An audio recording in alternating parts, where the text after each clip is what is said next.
Hello ನಮಸ್ತೆ ಸ್ನೇಹಿತರೆ, ಹೇಗಿದ್ದೀರಾ? ಎಲ್ಲರೂ ಚೆನ್ನಾಗಿದ್ದೀರಾ ಅಂತ ಭಾವಿಸ್ತಾ ಇವತ್ತಿನ ಒಂದು ವಿಡಿಯೋ ಸ್ಟಾರ್ಟ್ ಮಾಡ್ತಾ ಇದ್ದೀನಿ. ಸೊ ತಮ್ಮನೇಲಿ ನೋಡ್ತಿದ್ದಾರೆ ನಿಮಗೆ ಗೊತ್ತಾಗಿರುತ್ತೆ ನಮಗೇನಪ್ಪ ಇಷ್ಟೊಂದು ಕಂತಿನ ಹಣ ಬಾಕಿ ಉಳಿದಿದೆನಾ, ಯಾವ ಕಂತಿನ ಹಣ ಬಾಕಿ ಉಳಿದಿದೆ, ಯಾಕೆ ಸರ್ಕಾರ ಕೊಟ್ಟಿಲ್ಲ, ಇಲ್ಲ ಇವ್ರು ಏನಾದರೂ ವಿಡಿಯೋ ಕಂಟೆಂಟ್ ಸಿಕ್ಕಿಲ್ಲ ಅಂತ ಈ ರೀತಿ ಮಾಡ್ತಾ ಇದ್ದಾರಾ? ಸೊ ಈ ರೀತಿ ಹಲವಾರು ಯೋಚನೆಗಳು ನಿಮ್ಮ ತಲೆಯಲ್ಲಿ ಬರುತ್ತೆ ಸ್ನೇಹಿತರೆ. ಸೊ ಖಂಡಿತವಾಗ್ಲೂ ಇದು ಹಾಕಿರೋವಂಥದ್ದು ನಿಜನೇ ಇದೆ. ಇಷ್ಟು ತಿಂಗಳ ಹಣವನ್ನು ಕೊಟ್ಟಿಲ್ಲ ಸರ್ಕಾರದ ಕಡೆಯಿಂದ. ಅಂದರೆ ಇವಾಗ ಒಂದು 3 ತಿಂಗಳ ಹಣ, ಹಳೆದು ಒಂದು 2 ತಿಂಗಳ ಹಣ, ಈ ಒಂದು ಹಣವನ್ನು ಸರ್ಕಾರ ಕೊಟ್ಟಿಲ್ಲ ನಮಗೆ.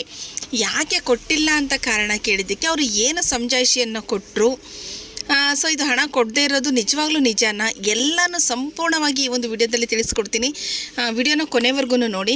ಅದೇ ರೀತಿ ಯಾರೆಲ್ಲ ನನ್ನ ಚಾನಲ್ ಇನ್ನೂ ಸಬ್ಸ್ಕ್ರೈಬ್ ಮಾಡಿಲ್ವೋ ಪ್ಲೀಸ್ ಸಬ್ಸ್ಕ್ರೈಬ್ ಮಾಡಿಕೊಂಡು ನೋಡಿ. ನಿಮ್ಮ ಒಂದು ಲೈಕ್, ಒಂದು ಕಮೆಂಟ್ ತುಂಬಾ ಇಂಪಾರ್ಟೆಂಟ್ ಆಗಿರುತ್ತೆ. ವಿಡಿಯೋ ಇಷ್ಟ ಆದರೆ ಒಂದು ಲೈಕ್, ಒಂದು ಕಮೆಂಟ್ ಹಾಕೋದನ್ನು ಮರಿಬೇಡಿ ಅಂತ ಹೇಳ್ತೀನಿ ಸ್ನೇಹಿತರೆ. ಸೊ ವಾಯ್ಸಲ್ಲಿ ಡಿಸ್ಟರ್ಬೆನ್ಸ್ ಇದ್ದರೆ ಕ್ಷಮೆ ಇರಲಿ. ಸೊ ಇಲ್ಲಿ ಸ್ವಲ್ಪ ಡಿಸ್ಟರ್ಬೆನ್ಸ್ ಇದೆ, ಅದು ಏನೇ ಕಂಟ್ರೋಲ್ ಮಾಡಿದ್ರು ಡಿಸ್ಟರ್ಬೆನ್ಸ್ ಬರ್ತಾ ಇದೆ. ಸೊ ಇವಾಗ ಏನಕ್ಕೆ ಈ ಒಂದು ತಮ್ನೇಲ್ನ ಹಾಕಿದ್ದೀನಿ, 5 ತಿಂಗಳ ಹಣ ನಿಜವಾಗ್ಲೂ ಬಂದಿಲ್ವಾ ಅಂತ ಹೇಳೋದಾದರೆ, ಖಂಡಿತವಾಗ್ಲೂ ಇವಾಗ ಚಳಿಗಾಲದ ಅಧಿವೇಶನ ನಡೀತಾ ಇದೆ. ಸೊ ನಿಮಗೆಲ್ಲರಿಗೂ ಗೊತ್ತಿರ್ತಕ್ಕಂಥ ವಿಚಾರನೇ, ಬೆಳಗಾವಿಯಲ್ಲಿ 3 ದಿನಗಳ ಕಾಲ ಚಳಿಗಾಲದ ಅಧಿವೇಶನ ನಡೀತಾ ಇದೆ. ಸೊ ಅಲ್ಲಿ ಒಬ್ಬ ಸಂಸದರು ಕೇಳ್ತಾರೆ, ಲಕ್ಷ್ಮೀ ಹೆಬ್ಬಾಳ್ಕರ್ ಮೇಡಮ್ ಅವರಿಗೆ ನೇರವಾಗಿ ಕ್ವಶನ್ನ ಮಾಡ್ತಾರೆ. ನೀವು ಫೆಬ್ರವರಿ ಮಾರ್ಚ್ ತಿಂಗಳ ಹಣವನ್ನು ಕೊಟ್ಟಿಲ್ಲ, ಅದೇ ರೀತಿಯಾಗಿ ಇವಾಗ 3 ತಿಂಗಳ ಹಣವನ್ನು ನೀವು ಕೊಟ್ಟಿಲ್ಲ ಅಂತ ಹೇಳಿದಾಗ ಲಕ್ಷ್ಮೀ ಹೆಬ್ಬಾಳ್ಕರ್ ಮೇಡಮ್ ಅವರು ಒಂದು ಸಮರ್ಥನೆಯನ್ನು ಮಾಡ್ಕೊತಾರೆ. ನಾವು ಕಾಲಕ್ಕೆ ಹಣವನ್ನು ಹಾಕಿದ್ದೇವೆ, ಗೃಹಲಕ್ಷ್ಮಿ ಅನ್ನೋದು ತುಂಬ ಒಂದು ದೊಡ್ಡ ಕಾರ್ಯ, ಅದನ್ನು ನಾವು ಶ್ರದ್ಧೆಯಿಂದ ಮಾಡಿದ್ದೇವೆ, ಯಾವುದೇ ರೀತಿಯ ಹಣವನ್ನು ನಾವು ಪೆಂಡಿಂಗ್ ಉಳಿಸ್ಕೊಂಡಿಲ್ಲ ಅಂತ ಹೇಳ್ತಾರೆ. ಸೊ ಅವರು ಪೆಂಡಿಂಗ್ ಉಳಿಸ್ಕೊಂಡಿಲ್ಲ ಅನ್ನೋದಾದರೆ ಮತ್ತು ಆ 2 ತಿಂಗಳ ಹಣ ಯಾಕೆ ಬಂದಿಲ್ಲ ಅಂತ ಹೇಳಿಬಿಟ್ಟು ಮತ್ತೆ ಕೇಳ್ತಾರೆ. ಸೊ ಆವಾಗ ಇದೇ ಲಕ್ಷ್ಮೀ ಹೆಬ್ಬಾಳ್ಕರ್ ಮೇಡಮ್ ಅವರು ಹೇಳ್ತಾರೆ, ನಾವು ಫೈನಾನ್ಸ್ ಡಿಪಾರ್ಟ್ಮೆಂಟಿಗೆ ನಾವು ಶ್ರದ್ಧೆಯಿಂದ ಅದನ್ನು ಸೈನ್ ಮಾಡಿಬಿಟ್ಟು ಕಳಿಸ್ತೀವಿ, ಅಲ್ಲಿ ಏನಾದರೂ ಹೆಚ್ಚು ಕಡಿಮೆ ಆಗಿತ್ತು ಅಂತ ಹೇಳಿದರೆ ನಾವು 1 ಗಂಟೆ 1 ಗಳಿಗೆಯೂ ಸಹಿತ ನಾವು ತಡ ಮಾಡದೆ ಗೃಹಲಕ್ಷ್ಮಿಯರಿಗೆ ಹಣವನ್ನು ತಲುಪಿಸ್ತಕ್ಕಂಥ ಕಾರ್ಯವನ್ನು ಮಾಡ್ತೀವಿ ಅನ್ನೋದಾಗಿ ಹೇಳ್ತಾರೆ. ಬಟ್ ಇಲ್ಲಿ ನೀವು ಒಂದು ಗಮನಿಸಬೇಕು, ಅವರು ಏನಂತ ಹೇಳಿದರೆ ಆರಿಕೆಯ ಉತ್ತರವನ್ನು ಇಲ್ಲಿ ಕೊಟ್ಟಿದ್ದಾರೆ. ಯಾಕೆ ಬಂದಿಲ್ಲ ಅಂತ ಕೇಳಿದರೆ ಅದಕ್ಕೆ ಅವರು ಸಮರ್ಥನೆಯನ್ನು ಮಾಡ್ಕೊಂಡಿದ್ದಾರೆ, ಸ್ಪಷ್ಟವಾದ ಉತ್ತರವನ್ನು ಅವರು ಕೊಟ್ಟಿಲ್ಲ.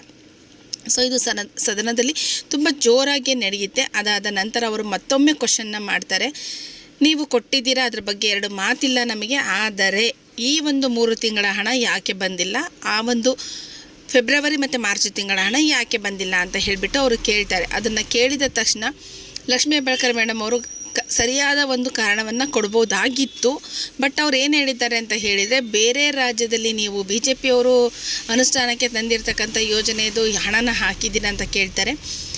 ಸ್ನೇಹಿತರೆ, ನನಗೆಲ್ಲೋ ಅನಿಸಿದ್ದು ಅದು ನಮಗೆ ಸಂಬಂಧ ಪಡದೇ ಇರೋ ವಿಚಾರ. ಗೃಹಲಕ್ಷ್ಮಿ ನಮ್ಮ ಕರ್ನಾಟಕದ್ದು, ಚಳಿಗಾಲದ ಅಧಿವೇಶನ ನಡೀತಾ ಇರೋದು ನಮ್ಮ ಕರ್ನಾಟಕದಲ್ಲಿ, ನಮ್ಮ ಒಂದು ಕರ್ನಾಟಕ ಶಾಸಕರ ಜೊತೆ ನಡೀತಾ ಇದೆ.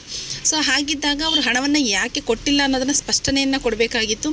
ಖಂಡಿತವಾಗ್ಲೂ ಮಧ್ಯದಲ್ಲಿ 2 ತಿಂಗಳ ಹಣ ನಿಂತಿದೆ, ಅದನ್ನು ನಾನು ಹೇಳ್ತಾನೇ ಇದ್ದೀನಿ. ಮಾರ್ಚ್ ಏಪ್ರಿಲು ಅಥವಾ ಫೆಬ್ರವರಿ ಮಾರ್ಚ್ ಅವ್ರು 2 ತಿಂಗಳು ತೊಗೊಂಡ್ರೂ ಅವಾಗ 2 ತಿಂಗಳದ್ದು ಬರಬೇಕು. ಮತ್ತು ಅದಾದ ನಂತರ ಇವಾಗ ಆಲ್ರೆಡಿ ಮತ್ತೆ 3 ತಿಂಗಳ ಹಣ ಆಯಿತು, ಒಟ್ಟಾರೆಯಾಗಿ 5 ತಿಂಗಳ ಹಣವನ್ನು ಅವರು ಕೊಡಬೇಕು.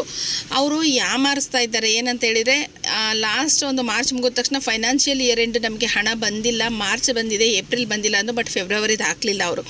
ಅದಾದ ನಂತರ ಜೂನ್ ಜುಲೈಯಲ್ಲಿ ಕೊಟ್ಟರು, ಮತ್ತು ಆಗಸ್ಟ್ ಹಣ ಕೊಟ್ಟಿರಲಿಲ್ಲ, ಸೆಪ್ಟೆಂಬರ್ ಹಣ ಕೊಟ್ಟಿರಲಿಲ್ಲ, ಅದು ಅಕ್ಟೋಬರಲ್ಲಿ ಕೊಟ್ಟಿದ್ದಾರೆ.